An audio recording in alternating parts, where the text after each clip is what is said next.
ଆମର ସମ୍ଭ୍ରାନ୍ତ ଏବଂ ଐତିହ୍ୟଭରା ଗଜପତି ଜିଲ୍ଲାରେ ଆयोଜିତ होता गण दौड़ ओडिया पक्ष अवसर में समस्त हार्दिक अभिनंदन जनाऊँ। आपण मैंने जानते जे सुस्थ मर और सुस्थ शरीर परम आवश्यक गोटे सुस्थ समाज गठन करने तेणु शरीर सुस्थ रखापी गण दौड़ व्यायाम किभली प्रमोट कर आगे नापी पिला भर उत्साह सृष्टि करने राज्य सरकार संस्कृति विभाग तरफ एवं क्रीड़ा विभाग तरफ मिलता आयोजन कर बहु संख्यार माननीय विधायक तथा अन्य जिला स्तर अधिकारी जोग देते जहाँकि समस्त उत्साहित कर आगामी दिन में समस्त दिनचर्यार अंग बोली समस्त को अनुरोध कर धन्यवाद बंदे ओडिया पक्ष पालन अवसर जहाँकि एप्रिल 1 रु एप्रिल 14 जाए सारा ओडिशा रे पालन करा जाउची से परिप्रेक्षी आम पारला रे मध्य आज ऐतिह्य गण दौड़ अनुष्ठित होची। एथिरे समस्त स्कूल छात्र छात्री स्वच्छ साथी ऑफिशियल्स एवं समस्त मान्यगण्य व्यक्ति समस्त एथिरे योगदान देथिले। एथिरे जहा कि जाना जाउची जेमती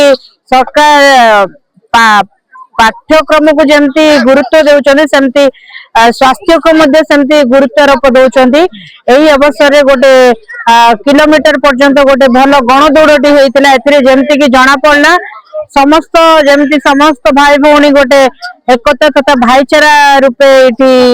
परिलक्षित हैला। एमती जहा कि ओडिया भाषा को आउरी अधिक रु अधिक उच्चतर नबा पई जो सरकार प्रयास करछन निश्चित भाव हम समस्त साधुवाद जणाउ। देखो आज तो आम ऐतिह्य गण दौड़ अनुष्ठित होता गोटे ओडिया पक्ष द्वारा बर्तमान 1 ରୁ 14 पर्यंत ओडिशा सरकार द्वारा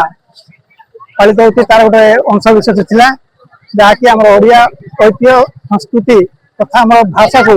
आम प्रचार प्रसार करवा संरक्षण देवा एवं आम कृष्णचंद्र गजपति जो अवदान अच्छी आम ओडिशा भाषा प्रति मन रखापी गण दौड़ आयोजन कर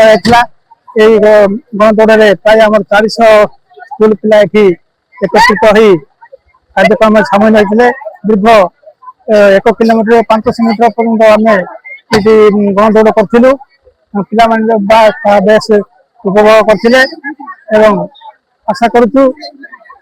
भविष्य यही प्रक्रिया आम प्रकार अब्जर्वेशन आम करूँ ओडिशा ओडिया भाषा साहित्य संस्कृति को आम बजाय रखा